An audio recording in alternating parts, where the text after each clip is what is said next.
the Go Berserk with Email podcast with Navy nuclear engineer turned email software developer, Troy Broussard. So calm. I'm pissed off, but I'm telling this because I am teaching you how to think differently and how to test differently. So patient. And Ben, that's put $500,000 into this company too, is being told that nobody can find the goddamn bug. So charitable. I'm going to start paying bounties every time somebody finds a bug. We're going to deduct $10 for that week. So trusting. Do not assume that anything works. Assume that nothing works. And so sweet, it makes sugar taste just like salt. I want to play into the sexiness of marketing automation, but I also want to slap the complexity of it. The Go Berserk with Email podcast begins now. All right, look, we're just not going to let you listen to the show unless you go review it. Man. Turn off your mic. Turn it off, Troy. Don't go giving away anything else till these guys go and review the show. Right? We don't have enough reviews, so we got to let them know. Right. You're watching the review stream in, right? So until we see some, I'm just going to sit here and ponder. No. All right. Yeah. No. Seriously, though, share the love, people, a little bit. If you're enjoying the podcast, let us know. Leave a review. Tell us what you think. We'd appreciate it. All right. So today, Jonathan, we are going to have fun talking about the crack that everybody wants to just sling from the street corners and they will pay a mint for, and that is lead generation. I have never seen more crack slinging in any marketing venture online than selling lead gen. Oh my God, like everybody wants to be a lead gen expert. Everybody wants to consume it. They'll pay anything. Just teach me how to get leads, which ironically is the biggest stupidity of all things, because what you don't want is leads. You want buyers. And it's a very different mindset. When you start out chasing tactics and chasing leads, you'll realize that you are, in the wrong mindset. You're chasing the wrong thing. I have developed at one point in time in one particular niche that I was in. I had at one point, Jonathan, an opt-in page to cold traffic getting 72% conversions. Wow. To cold traffic? Cold traffic off of Facebook generating 72% opt-in rate. It's crazy. Right? Now, if that isn't lead gen crack, I don't know what is. But guess what? I made 0 sales from it. The buyers? No buyers. Now, okay. All right. You got all the wrong people. Got all the wrong people. People don't understand this. Lead gen is not about the numbers of leads. It's about the number of buyers. And you want to be building a buyer's list. Now, that's another term that a lot of people don't understand, because a buyer's list does not necessarily mean that somebody paid money to be on the list. Now, it could be. You might be running a free plus shipping offer to a book of yours, and in order to get onto your list, they have to buy the book first. That's a true buyer's list. They did actually pay before they came onto your list. But a buyer's list can also be a strong buyer intent opt-in, right? Something that is, if you would like to learn more about the benefits of podcasting and how to add another 6-figure income stream to your business, opt in below for my podcasting secret guide or whatever. I'm just making terrible copy off the top of my head. Okay. But the point is, that is a buyer's type of offer because it's looking at somebody that would align. If you have a service to sell podcasting, Jonathan, I'm just doling out the free advice here, my friend. But if you had that service, then you want to be somebody on your list that's aligned with making money from podcasting, right? Because they would be naturally aligned. So that's a buyer's list. Well, the best lead generation source that I have found for building buyer's lists is something that most people aren't willing to do the work on.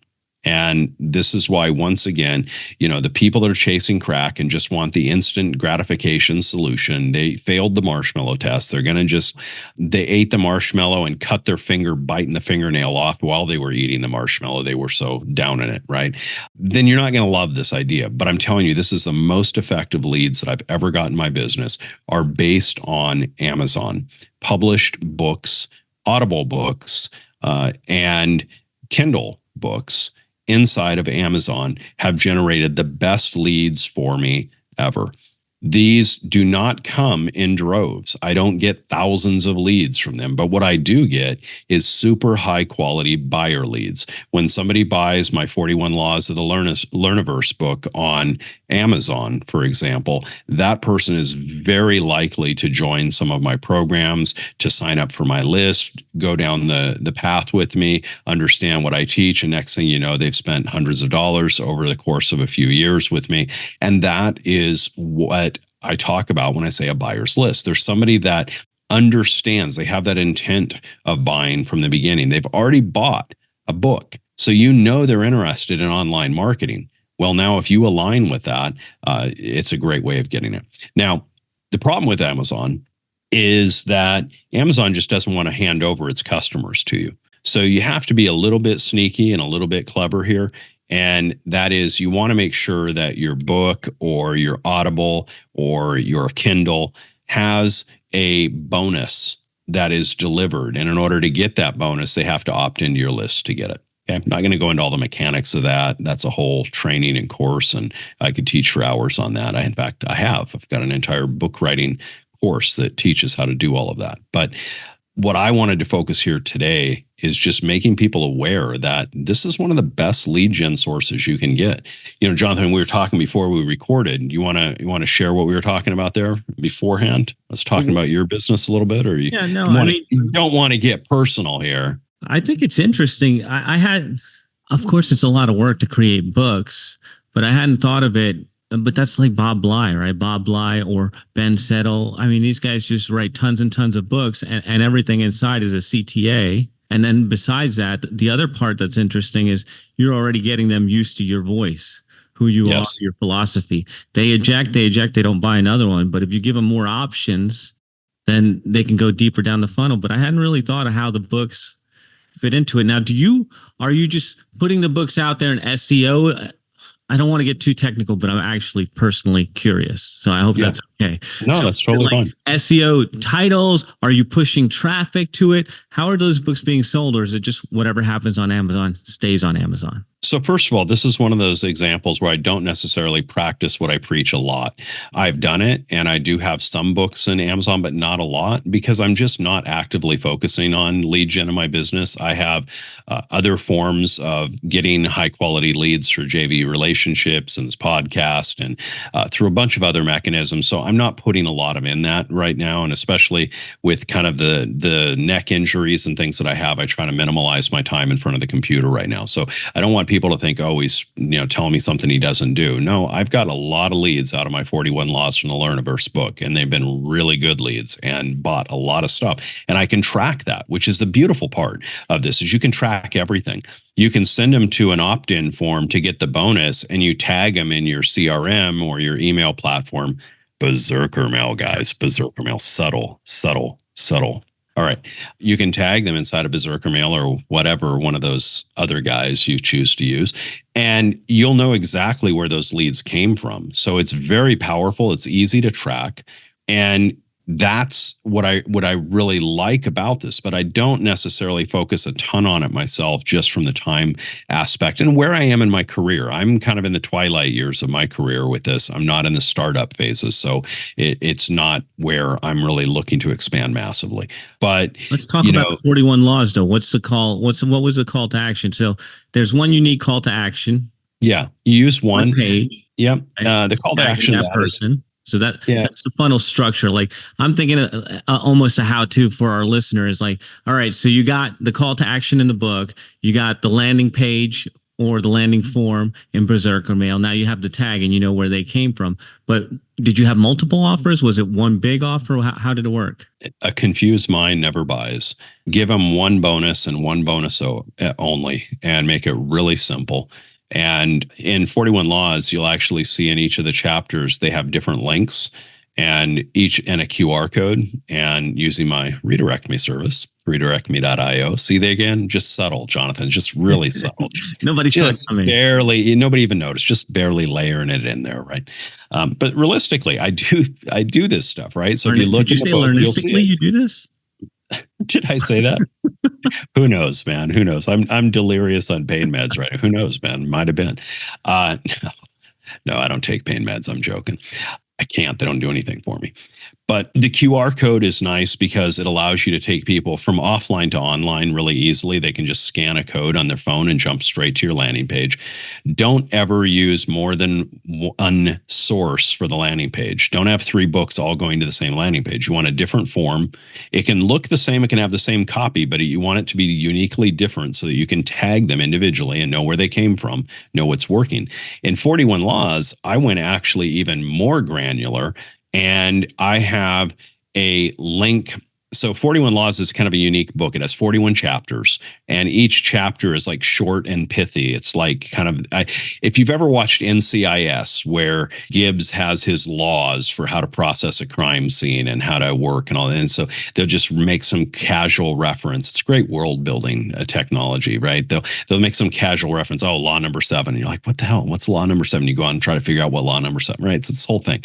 Well, that's kind of what it's derived on. And 41 was my grandfather's favorite number. So I wrote 41 Laws of the Learniverse. And they're these short, pithy laws. Well, I wanted to know what resonated the most with people. And so I have a different tracking link for every one of the 41 chapters. Really? But yet, yeah, but all of the chapters go to the same location, but I can see which one generated the most based on the traffic off of it. Yeah. You got the link tracking first, and then you got the landing page tracking from the book. So it's just multi-levels. Yeah. And the bonus is really simple. I'm not trying to, force a sale or anything like that. The bonus is just the Audible version of the book that people really like getting, the Audible, and they like getting something for nothing and they want to consume it more. I like Audible. You got to stay true to yourself, right? We talked about this with lead gen, and I talked about Kindle, Audible, and print. And then there's another print, which is large format print. If you're targeting like 50s and above audience, Amazon has a new print style that is an 8.5 by 11 book size, and it's in large print. It's like the Reader's Digest version. Really? It's a very smart thing to do. There's not as much competition in it, and the senior audience really likes that. Yeah. So those are the things that I would focus on. Now, depending on what your strength is where you want to focus. You'll see that Ben doesn't do audibles of his books because Ben's a written guy. He wants you to buy a print books that he sells. He wants you to buy his print newsletter subscription. Everything is print for him. So he focuses on print on the lead gen. He's training people the right way. They come in the right way to be ideal clients. If I was a podcaster, I would still have the books, but I'd probably just do them as Kindle. And I would focus more on the Audible versions because I want to train people to my voice if I'm a podcaster, right? So, it just depends on what your best alignment is. But I think that Amazon offers all of those. And ideally, you would use all 4 formats for any piece of content you put up there. You would have it converted into an Audible. You would have it published in large print. You'd have it published in regular 6x9 size, and you'd do a Kindle version as well, right? And personally, I don't try to really make money from these books or these publications. That's not the goal. The goal is to just get a lead for free and get paid a little bit for it. So it's really paid lead gen. And if you think of it that way, it's not really about making money off the platform. It's really about using the platform, leveraging the platform to acquire people. Now, you asked me how I would promote it, SEO or whatever. The way that I personally do it is just the low effort work, which is just sending some emails out occasionally about the books that I have there.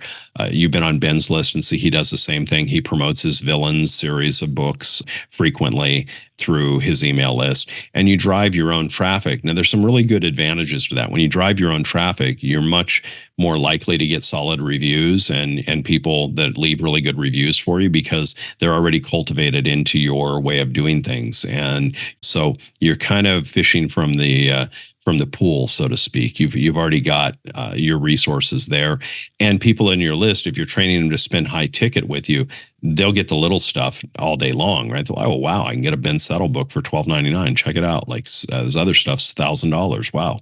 So you get that kind of reaction as well. So they work really good to drive up reviews, drive up traffic.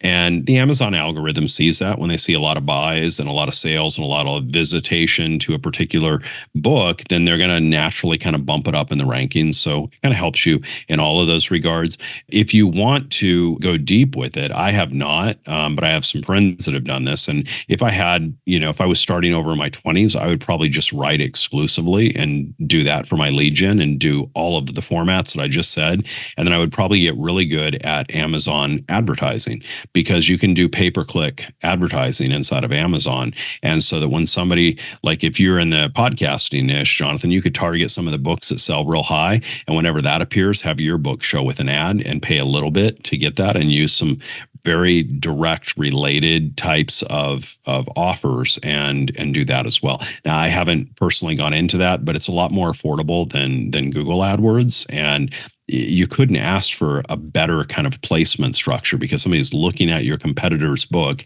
and then your book shows right below it. Like that's about as good as it gets, right? So this is it's a buying atmosphere. It's not even that they're comparing. Exactly. And that ties right back to the whole buyer leads. I mean, these are people that are buyers from the beginning. Now, I'm going to leave you with one extra bonus tip. How many times when your parents said, don't stay out after 9, or don't have a drink, or don't do this, or don't do that, did you listen? Right? Never. You did exactly the opposite of what they told you, right? You can get buyer leads out of Amazon without even getting the sale. If you understand that Amazon preview shows the first few pages, and if you just coincidentally happen to put a buyers only customer bonus, go here to claim your bonus from purchasing this book, for buyers only, Jonathan. Dirty deeds. But do you want that kind of lead? Do you want that kind of lead?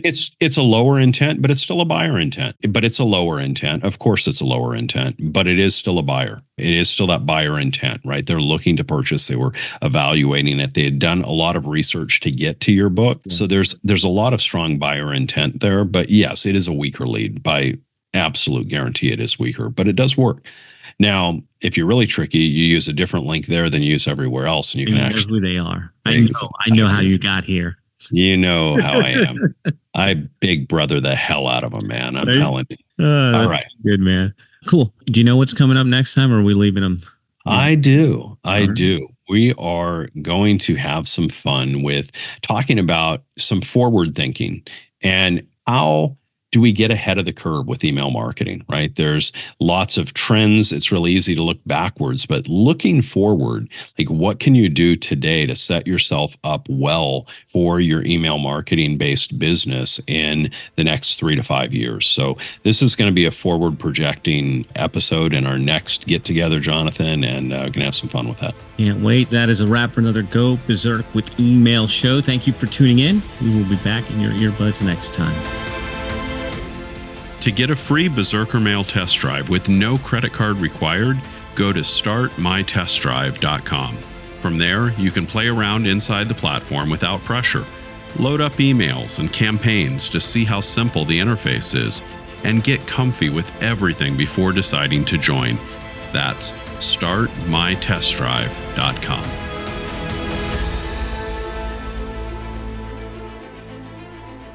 This is thepodcastfactory.com.